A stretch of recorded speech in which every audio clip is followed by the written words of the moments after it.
नमस्कार, मैं हूँ शशि शंकर। आप मेरे साथ देख रहे हैं metro today live. Metro today live में आज हमारे साथ जो मेहमान आए हुए हैं, जो स्पोक्स पर्सन आए हुए हैं, वो है डॉक्टर अब्रिल। डॉक्टर अब्रिल जो है, ये स्पोक्स पर्सन है बीजेपी के। डॉक्टर अब्रिल साहब, आपका बहुत बहुत स्वागत है। जी बहुत बहुत धन्यवाद। उसके बाद हमारे साथ जुड़े हुए हैं मिस्टर कल्याण जी। मिस्टर कल्याण जी सांगनेर से, जयपुर से मंडल अध्यक्ष है कांग्रेस के। कल्याण जी, आपका बहुत बहुत स्वागत है। नमस्कार सर। नमस्कार। उसके बाद हमारे साथ बहुत एक बड़ी हस्ती जुड़ी हुई है, एडवोकेट साहब हैं। ये एडवोकेट ब्रजेश जी हैं, जयपुर में हाई कोर्ट के वकील हैं, और ये राजनीति में भी बहुत दिलचस्प रखते हैं और बहुत इनके पास नॉलेज भी है। तो हमारे साथ जुड़े हुए हैं ब्रजेश जी, एडवोकेट साहब। धन्यवाद। आप सबका स्वागत है मेट्रो टुडे लाइव में।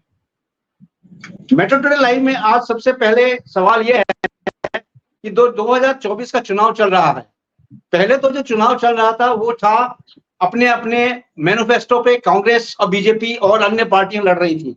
लेकिन अभी कुछ देखा गया है कुछ दिनों से, जब पहला चरण खत्म हो गया है, दूसरा चरण खत्म हो गया है, तो तीसरे चरण में मैनिफेस्टो एकदम से चेंज करके अब उन्होंने मैनिफेस्टो क्या ग्राउंड लेवल पे ये कर रहे हैं, जाति समीकरण पे आ गए हैं। यानी कि अब आप देखिए, ये लोग लड़ाई चल रहे हैं, हो रही है यू कैन से रिजर्वेशन पे। अब रिजर्वेशन ओबीसी का हम काट के मुस्लिम को देंगे या इसको देंगे उसको देंगे, ये सब चल रहा है। ये कहां तक वाजिब है? मैं तो पूछना चाहूंगा सबसे पहले डॉक्टर अब्रिल से। डॉक्टर अब्रिल साहब, आप बताएं कि ये जो चल रहा है, जो इस समय जो काउंटर चल रहा है, वो क्या सही है क्या? जी देखिए, हम गांव गरीब की बात कर रहे हैं, हम हर वर्ग की बात कर रहे हैं, हम विकास की बात कर रहे हैं। विकास पर हम चर्चा करना चाहते हैं, हम डेवलपमेंट की पॉलिटिक्स करना चाहते हैं, और डेवलपमेंट की पॉलिटिक्स ही भारतीय जनता पार्टी का मेन उद्देश्य हमेशा से रहा है। हम डेवलपमेंट की पॉलिटिक्स कर रहे हैं, एक और हम विकास की राजनीति कर रहे हैं, दूसरी ओर ये विनाश की राजनीति 60 सालों तक करते आए हैं। एक और हम विकास करने वाले लोग हैं, एक और हमारी उपलब्धियां हैं, दूसरी ओर इनके घोटाले हैं, दूसरी ओर इनका 60 साल तक किया गया विनाश है। इस बात को भी आपको नहीं भूलना चाहिए। हमने हर वर्ग के लिए जो कार्य किया वो सबको नजर आ रहा है, ऑन ग्राउंड नजर आ रहा है। गांव गरीब के लिए हमारे द्वारा कार्य किया गया, आदिवासियों के लिए हमारे द्वारा कार्य किया गया, हर व्यक्ति के लिए, हर जिले के लिए, हर राज्य के लिए हमारे द्वारा कार्य किया गया। और हम इक्वालिटी में बिलीव करते हैं, इस बात को भी समझना बेहद आवश्यक होगा। हम संविधान में विश्वास रखने वाले लोग हैं, संविधान का पालन करने वाले लोग हैं। बाबा साहब डॉक्टर भीमराव अंबेडकर जी के संविधान का सम्मान करने वाले लोग यदि कोई हैं तो भारतीय जनता पार्टी के लोग हैं। हम बाबा साहब डॉक्टर भीमराव अंबेडकर जी के संविधान का सम्मान करते रहे हैं और करते रहेंगे। हम संविधान में विश्वास रखते हैं, कॉन्स्टिट्यूशन में विश्वास रखते हैं। दूसरी ओर इनके प्रधानमंत्री मनमोहन सिंह उस समय क्या बयान दिया करते थे वो सबको मालूम है। वो कहते थे इस देश के सभी संसाधनों पर सबसे पहला अधिकार इस देश के अल्पसंख्यक समुदाय का है।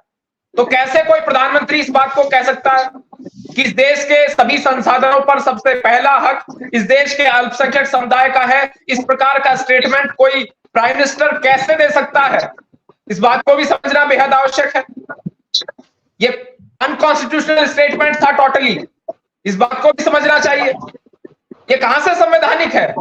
इनके तो प्रधानमंत्री संविधान का अपमान करते आए हैं। ये संविधान में विश्वास रखने वाले लोग नहीं है। संविधान इक्वालिटी की बात करता है, कॉन्स्टिट्यूशन समानता की बात करता है। ये समानता की बात है क्या?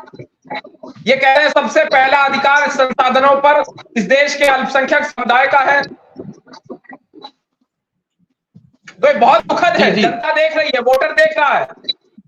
इसका अर्थ है कि वोटर का अपमान कर रहे हैं, अन्य नागरिकों का अपमान कर रहे हैं, अन्य धर्मों का अपमान कर रहे हैं, अन्य लोगों को ये दोयम दर्जे का नागरिक समझ रहे हैं। ये बहुत दुखद है। इन्हें इस बात का स्पष्टीकरण देना चाहिए। कल्याण जी हाँ कांग्रेस के प्रवक्ता के नाते मौजूद है, एक स्पष्टीकरण दे। कल्याण जी, आपने अभी सुना डॉक्टर अब्रिल जी ने क्या सवाल का उत्तर दीजिए। भाजपा के ऊपर आरोप आप मत लगाना, भाजपा के ऊपर आरोप आप लगाइए, लेकिन पहले इसका आप उत्तर दे दीजिए, उसके बाद जो बोलना है आप बोलना।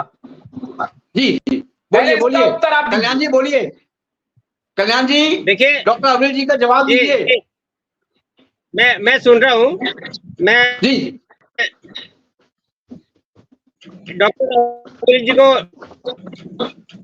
ये कहना चाहता हूँ कि कोई हाँ, बोलिए, स्टेटमेंट इस तरह का नहीं दिया कि उन्होंने ये कहा कि पहला अधिकार मुस्लिमों का होगा, पहला जी। अधिकार मुस्लिमों का होगा। ये स्टेटमेंट मिथ्या है और भ्रामक है।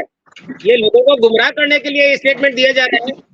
डॉक्टर मनमोहन सिंह ने कभी ऐसा ये नहीं कहा डॉक्टर मनमोहन कि देश सिंह की जी का राष्ट्रीय वीडियो है। डॉक्टर मनमोहन सिंह जी ने स्पष्ट अरे रूप से अभी जी कहा सुन था कि इस लो, देश सुन लो के क्या कह रहे सभी हैं, एक बार सुन संसाधनों लो। पर सबसे पहला हक इस देश के अल्पसंख्यक समुदाय का है, माइनॉरिटीज का है। एग्जैक्टली बोला था बोलिए कल्याण जी। विक साहब कह रहे हैं, विक साहब की तो मेरे मान ली है, चलिए मेरे नहीं मान रहे, विक साहब की मानिए, ये तो इंडिपेंडेंट जर्नलिस्ट है, इनकी आप मान लीजिए। कल्याण जी बोलिए, देखिए ऐसा काउंटर करें। नहीं होता। आप मुझे सुन तो लीजिए। पहली हाँ, बात बोलिए, तो ये चलिए है, सुनाइए। माइनॉरिटीज का मतलब मुस्लिम नहीं होता मेरे दोस्त। माइनॉरिटीज का मतलब होता है जो लोग कमजोर है या आर्थिक स्थिति से कमजोर है। और माइनॉरिटीज में ये अभी जो है कब ना से हो गया रिसेंटली माइनॉरिटी का मतलब? अरे ये माइनॉरिटी का संविधान मतलब कब से है? ये कौन से मतलब आप बताने लगे आजकल? अरे माइनॉरिटी और मेजॉरिटी का मतलब क्या होता है आपको मालूम नहीं है? ये पॉपुलेशन के बेस पर होता है, इस बात को समझना चाहिए। ये अल्पसंख्यक और बहुसंख्यक को कह रहे हैं कमजोर और मजबूत। इसका इसका इसका कमजोर और मजबूत का अर्थ होता है गरीब और अमीर। आप गरीब और अमीर की बात नहीं कर रहे हैं यहाँ आप धर्म के आधार पर माइनॉरिटी और मेजॉरिटी के आधार पर बात कर रहे हैं। आप कह रहे हैं माइनॉरिटी का पहला राइट है, तो एक ने कहा कि माइनॉरिटी का पहला अधिकार है। कॉन्स्टिट्यूशन में कहाँ लिखा है, कौन से आर्टिकल में मेंशन है कि इस देश के सभी संसाधनों पे सबसे पहला हक इस देश के अल्पसंख्यकों का है? ऐसा किस आर्टिकल में लिखा है? उनको जवाब देने दो कल्याण जी को। हाँ कल्याण जी बोले। बोलिए ना। कौन सा मैं ये आर्टिकल कहता कहता हूँ है?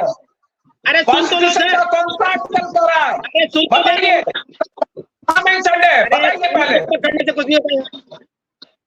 माइनॉरिटीज किसको कहते हो आप? जैन माइनॉरिटीज में है या नहीं है?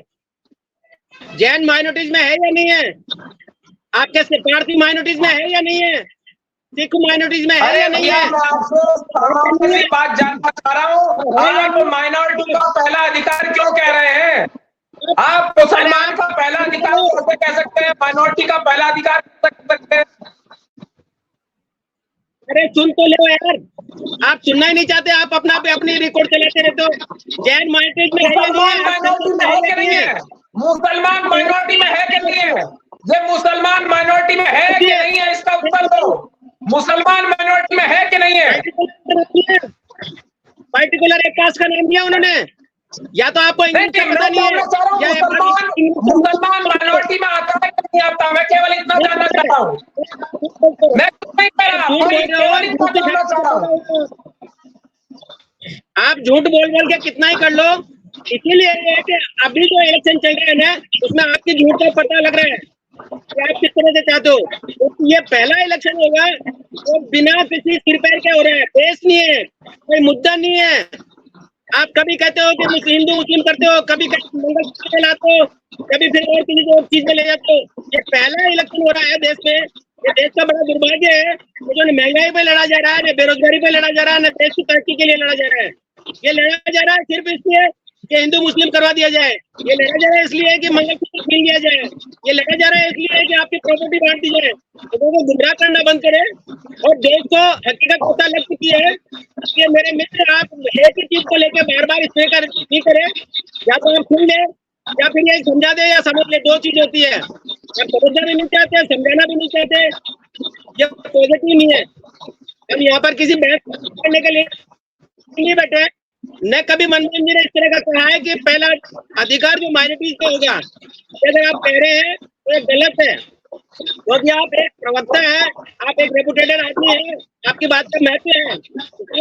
स्टेटमेंट नहीं दे होगा। मैं आपको ये बताना चाहता हूँ कि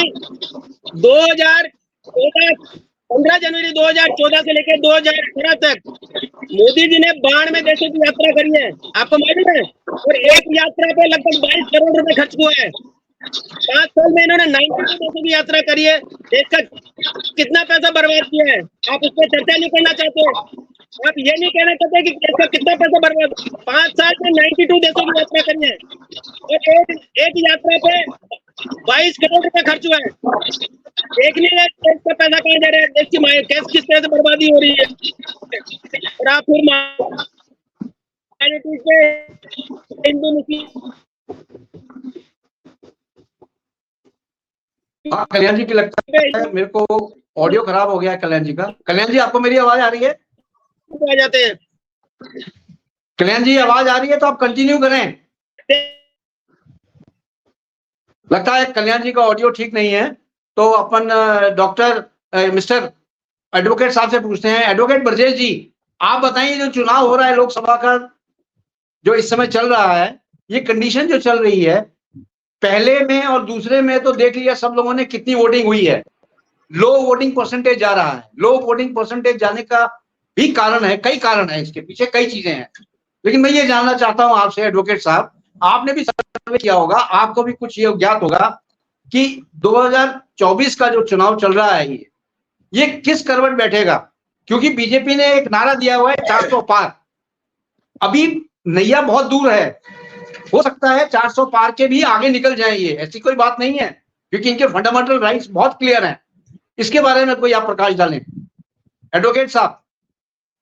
जी, अभी जैसे थर्ड फेज का इलेक्शन अभी होने वाला है। थर्ड फेज का इलेक्शन अभी कुछ ही 2-4 दिन बाद 7 मई को है। 7 मई। जी हाँ, 2 फेज का हो चुका है, ये थर्ड फेज में इंटर कर चुके हैं। थर्ड फेज पर होना है मतलब जो है चुनाव प्रचार कर लिया। अब कितना होगा 400 पार के लिए जो बीजेपी काम कर रही है, बीजेपी ने जो ग्राउंड वर्क किया है पिछले 10 साल में, वो रिफ्लेक्ट करेगा। अब इसके लिए तो सर इसको तो समय बता पाएगा।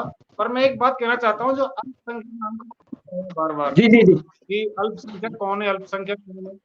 संविधान में स्पष्ट रूप से लिखा हुआ है कि 3 जिनके पास में चीजें 3 प्रकार से जो कमजोर हैं, जिनकी कल्चरल रूप से या भाषाई रूप से, ये जो स्क्रिप्ट उनकी ऐसी है जो हमें उनको रक्षण देना, सुरक्षा देनी है, उनको हम माइनॉरिटी में कहते हैं। और ये बात कल भी हमारे के साथ माइनॉरिटी क्या होना चाहिए।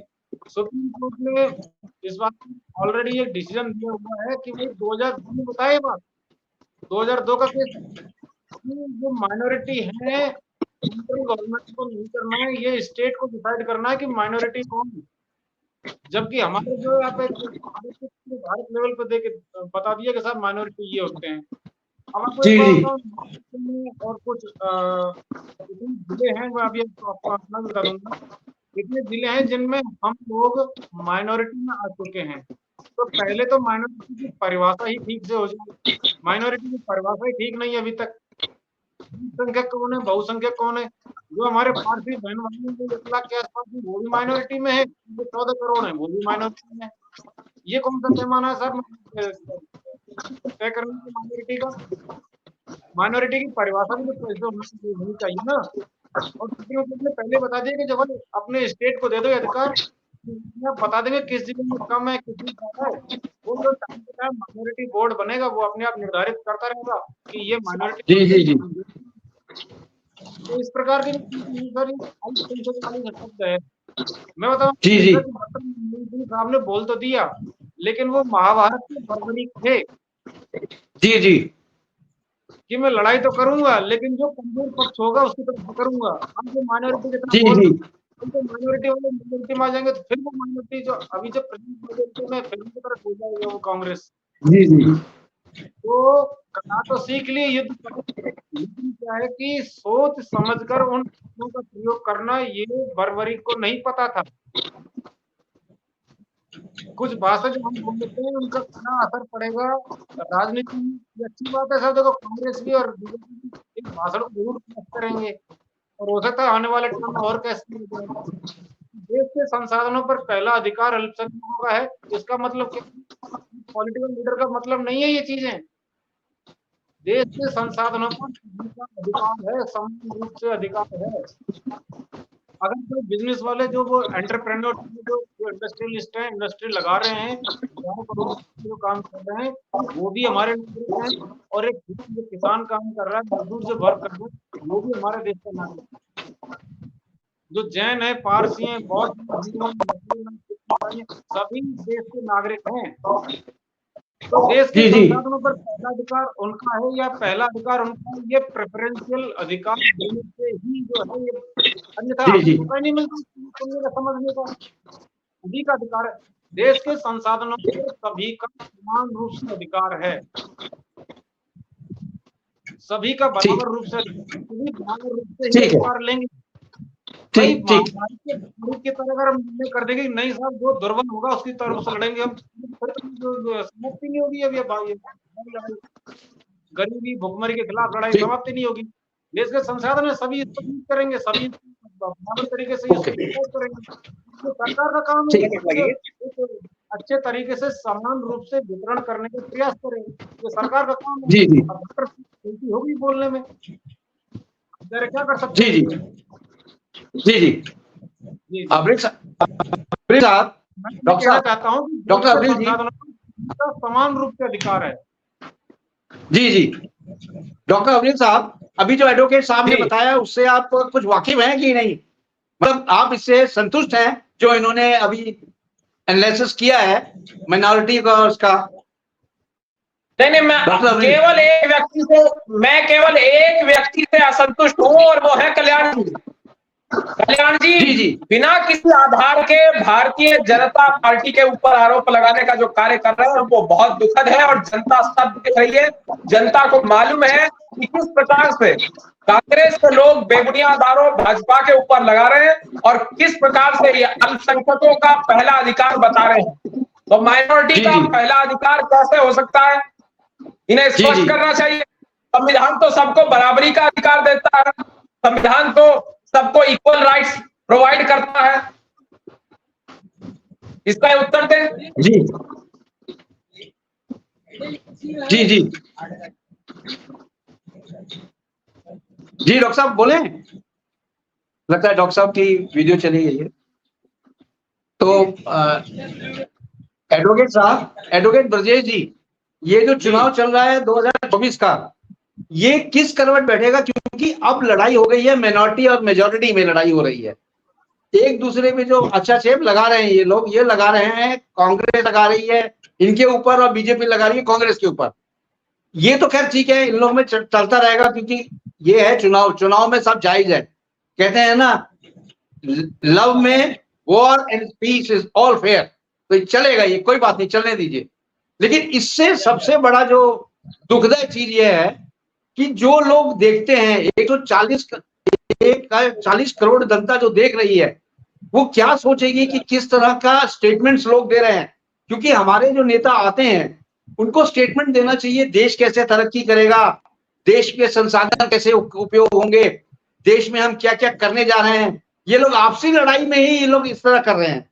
तो मैं नहीं समझता कि आपसी लड़ाई होनी चाहिए। देश की तरक्की के बारे में इनको बताना चाहिए जो भी स्टेज पे आते हैं, चाहे बीजेपी है, चाहे कांग्रेस है, चाहे कोई स्मॉल पार्टी है। देश की तरक्की के बारे में बताएं और क्या होना है क्या नहीं होना है उसके बारे में डिक्लेरेशन दें, ताकि हमारा नौजवान जो है वो समझे इसको। और पॉलिटिक्स आज की तारीख में कोई भी डिबेट देखता नहीं है, सब ये सोचते हैं कि ये आ गए हैं, ये आपस में लड़ेंगे और कोई चीज का निचोड़ नहीं निकलता है। सबसे बड़ी दुखदायी चिंता यही है हमें भी कि इस तरह से नवयुवक लोग जो है जो वो भी बरखलाए जा रहे हैं। तो मैं नहीं चाहता कि इस तरह से आए स्टेटमेंट दें। हालांकि हम सब चाहते हैं कि स्टेटमेंट्स अच्छे आए, देश कैसे तरक्की करेगा, देश में और क्या क्या चीजें ये लोग लेके आ रहे हैं, कोई भी हो, चाहे रूलिंग पार्टी हो चाहे अनरूलिंग पार्टी हो, अच्छी तरह आए और अच्छी तरह इस चुनाव को लड़ने के वो रखें। इसके बारे में डॉक्टर अब्रिल साहब आप कुछ बोलना चाहेंगे? अगर आप बोलना चाहें तो बोलें प्लीज।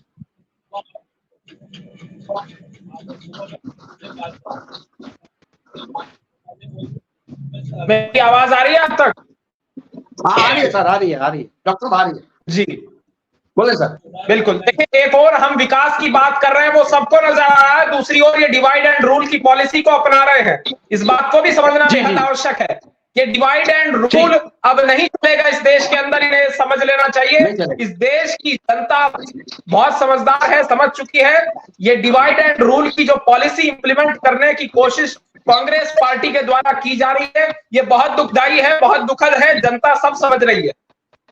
ये डिवाइड एंड रूल की पॉलिसी जो कांग्रेस की पॉलिसी को मैच कर रही है, ये सबको नजर आ रहा है।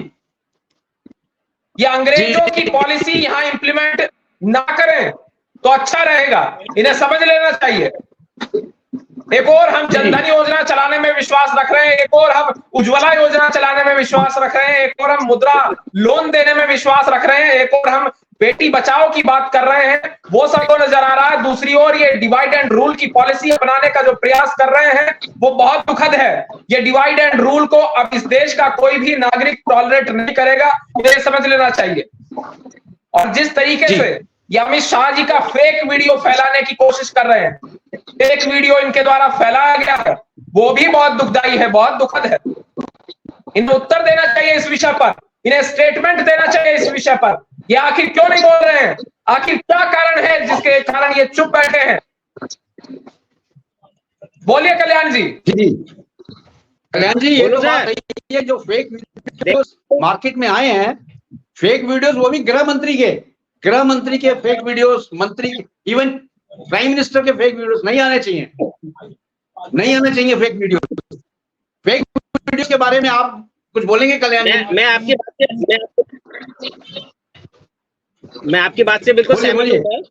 मैं मेरे मित्र अविरेश जी को बताना चाहता हूँ, मेरे मित्र अविरेश जी को बताना हूँ कि डिवाइड एंड रूल की परिभाषा ये होती है कि आप लोगों को आपसी दुश्मनी में बांटो और राज करो। तो ये पहला मोटिव इनका है जो ये बीजेपी वाले कर रहे हैं, हिंदू मुस्लिम करके डिवाइड एंड रूल वाली।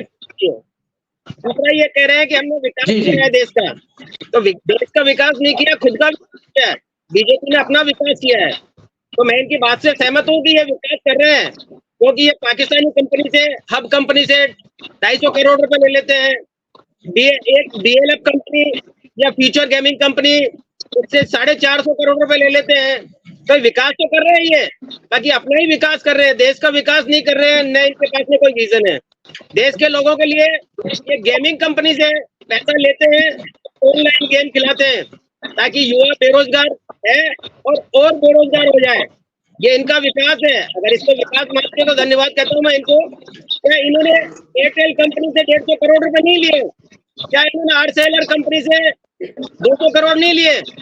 जब मैं इनको बताना चाहता हूँ कि ये फ्यूचर गेमिंग कंपनी इससे 500 करोड़ रुपए, 450 करोड़ रुपए लिए, ये किस लिए लिए? क्या किसी देश के युवा को सट्टेबाजी में डालना या सट्टेबाजी के लिए प्रोत्साहित करना, उसको विकास कहते हैं क्या? ये मेरे हिसाब से ये देश को डिवाइड एंड रूल वाली पॉलिसी ये अपना रहे हैं, सारा किसी और का ले रहे हैं, नाम किसी और का ले रहे हैं ताकि देश को गर्त में ले जाए। वो धीरे धीरे करके इन्होंने सारी कंपनियां बेच दी। अभी रिसेंटली मैं आपको बताना चाहूंगा, कोविशील्ड कंपनी से या रेमडेसिविर कंपनी से इन्होंने इंजेक्शन लगवाए। उस वक्त सबको प्रेशराइज किया।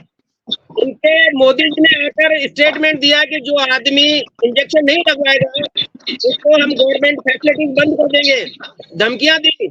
और आज उसके परिणाम पूरे देश को भुगतने पड़ रहे हैं। इन्होंने अपना विकास तो कर लिया, बाकी जनता के बारे में नहीं सोचा। ये जो ब्रिटिश कंपनी है, आज वहां पर उसने गिल्टी फील करी है, ब्रिटिश ने, वहां पर केस चल रहा है और यहाँ पर अभी भी ये सफाई देते फिर रहे हैं कि नहीं हमने देश की जनता को बचा लिया, हम देश की जनता को बचा लिया। उन्होंने पैसा लेके 11 करोड़ 140 करोड़ लोगों को मौत के मुंह में झोंक दिया और ये कहते हैं कि विकास कर रहे हैं। तो यही क्या विकास है? क्या इसी को विकास कहते हैं क्या? या अपने बिना एक्सपेरिमेंट करे या बिना जाने उसके परिणाम जाने, दुष्परिणाम जाने, अपने लोगों को इंजेक्शन लेने के लिए बाध्य कर दिया और प्रेशराइज करके सबको इंजेक्शन लगवाए और उसका क्रेडिट ले लिया। उसका क्रेडिट मोदी का इंजेक्शन, अगर वो सही था तो आज भी ये अपने क्यों नहीं लेते? ये कहते हैं कि क्यों नहीं गिल्टी फील करते, क्यों नहीं माफी मांगते जनता से कि भाई हमसे गलती हुई है, हमने जल्दबाजी में आप लोगों को इंजेक्शन लगवाते। आज देश का युवा, मैं आपको बताना चाहूंगा आपके माध्यम से कि 25 साल से लेकर 50 साल तक का हार्ट अटैक से मचा है। आज के पेपर में बहुत लंबा थोड़ा लेट आया है, उसने कहा कि ब्लड के क्लॉट्स बन रहे हैं, ब्लड के थक्के बन रहे हैं इस इंजेक्शन से और इसके साथ साथ में दूसरी बीमारियां पनप रही है। तो क्या यही देश का विकास है? या ऐसा विकास करना चाहते हैं? आज बंदरगाह जो आपका गुजरात का बंदरगाह है, अडानी एयरपोर्ट के ये वो बोलते हैं बंदरगाह, वहाँ पे करोड़ों रुपए की ड्रग्स पकड़ी जा रही है। कहाँ जा रही है ड्रग्स? देश के युवाओं को इन्होंने क्या कि पैराडाइज करने की कोशिश कर ली। बेरोजगार तो आगे है ही, कोई आसमान पे जा रही है, बाकी इनका देश के प्रति कोई नहीं है। ये पहला इलेक्शन होगा जिसमें देश में कोई मुद्दा नहीं है, मुद्दा विहीन इलेक्शन है। कहते हम 400 पार, पहले कहते 400 पार, फिर कहते देखिए हम तो डेवलपमेंट के मुद्दे पर चुनाव लड़ रहे हैं, हम विकास के मुद्दे पर चुनाव लड़ रहे हैं और जनता हमारे ऊपर विश्वास कर रही है, वो सबको नजर आ रहा है। इस प्रकार से गुमराह करने का प्रयास करेंगे तो सही नहीं हो सकता है। सही बात है कल्याण जी, मैं आपकी बात से सहमत हूँ। आपके पास कोई मुद्दा नहीं है, आप बिना किसी मुद्दे के चुनाव लड़ रहे हैं, ये सही कह रहे हैं आप ये मुद्दे नहीं। कांग्रेस पार्टी बिना किसी मुद्दे के चुनाव लड़ रही है, चुनाव मैदान में पहुंच रही है, उतर रही है। क्या आपकी नजर में मुद्दा नहीं है क्या? कोई मुद्दा नहीं है चुनाव लड़ने के लिए। ये मुद्दे नहीं है क्या? लोगों को इंजेक्शन लगवा दिए बिना एक्सपेरिमेंट के मुद्दे, ये इंजेक्शन लगवा दिए मुद्दे नहीं है। परिवार को बचाने वाले लोग हैं, परिवारवाद को बढ़ाने वाले लोग हैं, भ्रष्टाचार को बढ़ाने वाले लोग हैं, करप्शन में विश्वास रखने वाले लोग हैं, डिवाइड एंड रूल पॉलिसी को इम्प्लीमेंट करने वाले लोग हैं, जातिवाद में विश्वास रखने वाले लोग हैं। ये गांव गरीब की कभी बात नहीं करेंगे, अन्नदाता की कभी बात नहीं करेंगे, किसानों की कभी बात नहीं करेंगे, मजदूरों की कभी बात नहीं करेंगे, महिला सुरक्षा की कभी बात नहीं करेंगे। इन्हें उत्तर देना चाहिए। ये तो हमारे सारे मैनिफेस्टो में है, मजदूरों की, महिलाओं की, परिवारवाद के सारे मैनिफेस्टो में है। मैनिफेस्टो पढ़ लो। मालूम है सबको आपका कैसा मैनिफेस्टो है। 60 साल आपने इस देश में शासन किया, 60 साल आप इस देश में सत्ता में रहे। जो मैनिफेस्टो में आज आप लिख रहे हैं, इसे आप इम्प्लीमेंट कर सकते थे अगर चाहते तो। 60 साल में जो कुछ करना था कर लेते। जनता ने, वोटर ने आपको 60 साल तक सत्ता में रखा। 60 साल आपने घोटाले किए, कार्य किया, इमरजेंसी लगाने का कार्य किया, वो फोर्स घोटाला किया, कॉमनवेल्थ घोटाला किया, गाजियाबाद प्रोविडेंट फंड का घोटाला किया, हर्षद मेहता शेयर घोटाला किया। केवल आपने घोटाले किए। 2G 3G आपके द्वारा किया गया, कोयला घोटाला आपके द्वारा किया गया। इसका उत्तर दीजिए ना। कैसे चालू हो गए? न आप शिक्षा पे बात करते हैं, न महंगाई पे बात करते हैं, न बेरोजगारी पे बात करते हैं। आप अपनी कैसेट चालू कर देते हैं। महंगाई पे कभी बात करी आपने? किसी हमने महंगाई मुक्त भारत का निर्माण किया, बेरोजगारी मुक्त भारत का हमने निर्माण किया, रोजगार युक्त भारत का हमने निर्माण किया। आज की डेट में युवा बेरोजगार 83% युवा बेरोजगार है, आपको मालूम है? आज की डेट में युवा 83% पढ़ा लिखा युवा बेरोजगार है। राजनीतिक रूप से गांधी परिवार राजनीतिक रूप से बेरोजगार हो चुका है। उत्तर प्रदेश का यादव परिवार, समाजवादी पार्टी के मुखिया अखिलेश यादव और उनका पूरा परिवार, यादव परिवार राजनीतिक रूप से बेरोजगार हो चुका है। क्या ही आप बता रहे होंगे? 83% कांग्रेस नहीं है। अगर 83% कांग्रेस होती तो आप कहीं के नहीं कहते। 83% युवा कांग्रेस नहीं है।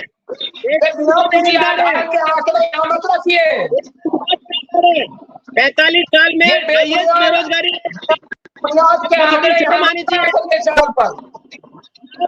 आप इससे बेशर्म होकर ऐसे स्टेटमेंट देते हो, मंच में खड़े होकर ऐसे झूठ बोलते हो कि आपको बिल्कुल शर्म नहीं आती? देश की स्थिति क्या है? देश की इस बात को याद करिए। 60 साल की देश में सरकार खाते हमने खुलवाए, जन धन योजना हमें चलानी पड़ी। 2014 के बाद, मोदी के आने के बाद जनता के खाते खुले। तो आप किस विकास की बात आप कर रहे हैं? बिजली हमने घर तक पहुंचाई, पेयजल की बात हमारे द्वारा की गई, जल जीवन मिशन की बात हमारे द्वारा की गई, जल शक्ति मंत्रालय का गठन जिस प्रकार से हमारे द्वारा किया गया सबको मालूम है। हमने स्किल डेवलपमेंट की बात की है, हमने बात बची है, ये सबको मालूम है। इस बात को आप समझ लीजिए। मालूम है खाता खोलने से, बैंक में खाता खोल देने से पैसा जमा नहीं हो जाता। आपने कितने खाते खोल दिए ये तो मालूम है, कितने पैसे डालेंगे नहीं आपके पास में, क्योंकि ये तो होता रहेगा। आप एक लास्ट कमेंट आप कल्याण जी एक मिनट, अपन लास्ट कमेंट ले लेते हैं। क्या ये जो फर्स्ट फेज और सेकंड फेज का जो चुनाव हुआ है, जो मतदाता अपने घर से बाहर निकले हैं, वो काफी लो परसेंटेज था। इसके बारे में हमें कुछ नहीं पूछना आप लोगों से, बस ये पूछना है कि जो थर्ड फेज का जो चुनाव होगा उसके बारे में क्या आकलन है। क्विक रिएक्शन कल्याण जी आप बताएं, जो थर्ड फेज का होगा वो क्या आकलन है आपका, क्या परसेंटेज आ सकता है कल्याण जी? मैं तो आपके माध्यम से यही कहना चाहता हूँ कि जनता जागरूक हो चुकी है और जनता को अपने मत का अधिकार है, उसका उपयोग करना चाहिए ज्यादा से ज्यादा। मगर मैं आपके माध्यम से ये भी बताना चाहता हूँ कि जनता बिल्कुल ही नीरस और निरुत्साही है, क्योंकि उसको कहीं पे भी वादों पे खरी उतरती कोई गवर्नमेंट नहीं दिख रही है। जैसे 50 में इन्होंने वादे किए थे, न 2 करोड़ नौकरियां दी है, न और कुछ किया है। इसलिए आज तक वो बिल्कुल हताश और निराश है, और यही एक कारण है कि वोटिंग नहीं जा रहा हूँ। बाकी फिर भी ये कि मैं तो आपके माध्यम से यही अपील करना चाहता हूँ कि ज्यादा से ज्यादा वोट दे और अपने मताधिकार का उपयोग करे, और अपने मत के थ्रू ही इनको चोट दे। जो लोग बात जनता के साथ धोखा कर रहे हैं, जनता के पास में सिर्फ एक ही हथियार है, वोट का हथियार, और इस हथियार का पूर्ण उपयोग करे और ज्यादा से ज्यादा मताधिकार करे। यही आपके माध्यम से कहना चाहता हूँ। जी जी जी जी एडवोकेट ब्रजेश जी, आप कुछ बोलना चाहेंगे रिपोर्टर्स को? ब्रजेश जी बोले। अभी जो थर्ड फेज की वोटिंग है उसमें जैसा कि कल्याण कुमार साहब ने कहा 100% जाना चाहिए। 100% क्लोज जितना क्लोज हो सकते हैं, जितनी हमारी हो उतने हमारे जो मतदाता मतदान करें। और काम क्या है हमारे, जी हम चाहते क्या है? देखिए सर, जो हमारा जो एक सरकार से हमारा आग्रह है कि समान शिक्षा हो। जी एजुकेशन का है हमारे पास, लेकिन एक कॉमन एजुकेशन का नहीं है। कॉमन एजुकेशन का मतलब है कि जी में इतने शिक्षा बोर्ड है, उनका एक सिंगल बोर्ड ऐसा कि जिसमें हमारे सभी बच्चे गरीब अमीर के उन स्कूलों में पढ़ सकें, अच्छे अस्पताल हों, अच्छे हमारे रोड हों, और हमारी जो ये अलग अलग कानून बने हुए हैं धर्म के आधार पर, हमारे लॉ बने हुए हैं, जी जी सिंगल ऐसा कानून बनाया जी जाए। जी जो सरकार हमारा 400 पार का मतलब क्या है? 400 पार का मतलब ही यही है साहब, राज्यसभा और लोकसभा में हो, ताकि ऐसे कानून पास जो जनता के हित में हो। कुछ याद रखे, जैसे आपका यूनिफॉर्म सिविल कोड है, कॉमन एजुकेशन है, वन नेशन वन एजुकेशन है, आपका मेडिकल कोड है, one nation one medical code. इस तरह से अगर हमारे पास में आ जाते हैं, आने वाले टाइम में देश की अर्थव्यवस्था और देश की जो जो ग्रोथ है उस पर क्या असर पड़ेगा। जी जी जी जी ये अच्छे से अपने मत का प्रयोग करें। जो पार्टी हमारे लिए इस तरह से काम कर रही है, कल भी बताया था, कांग्रेस के लिए भी बोला था मैंने, लीडरशिप लागू कर दो, जनता अपने आप काम करेगी। आपके पास लीडरशिप की कमी है अभी, जी जी इस बात को स्वीकार करो। लीडरशिप अगर होगी तो अपने आप जनता आएगी। जी मोदी जी को अचानक दिल्ली पहुंचे नहीं थे, हम नहीं पहुंचाया था उनको, जी गुजरात में थे, अपना काम कर रहे थे। जी जी तो सब देखो जी है। जी जी डॉक्टर अब्रिल साहब, डॉक्टर अब्रिल जी, डॉक्टर अब्रिल मलिक जी, आप कुछ बोलना चाहेंगे वोटर्स को प्लीज? बिल्कुल, देखिए आपके चैनल के माध्यम से सभी वोटरों से मैं अपील करना चाहूंगा, सभी नागरिकों से मैं अपील करना चाहूंगा, सभी वोट दें, विकास के नाम पर वोट दें और भारतीय जनता पार्टी को वोट दें। तो ये थे हमारे साथ डॉक्टर अब्रिल मलिक जी, बीजेपी के स्पोक्स पर्सन, और कांग्रेस के स्पोक्स पर्सन थे कल्याण जी, और साथ में हमारे साथ एडवोकेट साहब जुड़े हुए थे ब्रजेश जी। तो हम लोग का जो सर्वे ये जाता है, मेट्रो टुडे लाइव का सर्वे ये जाता है, फर्स्ट फेज से थोड़ा सा ज्यादा हुआ है सेकंड फेज में, लेकिन थर्ड फेज सेकंड फेज को भी आगे निकाल देगा। और ये आगे जाते जाते जो सेकंड फेज आएगा उस समय बम्पर वोटिंग होगी। बम्पर वोटिंग होने का आप मतलब समझ जाइए, लोगों में क्लियरिटी आ रही है और लोग बाहर निकल रहे हैं वोट देने के लिए। तो मेरे पास वक्त इतना ही था। आप सबका धन्यवाद, थैंक यू वेरी मच। जय हिंद, जय भारत। जय हिंद सर, जय हिंद, जय भारत।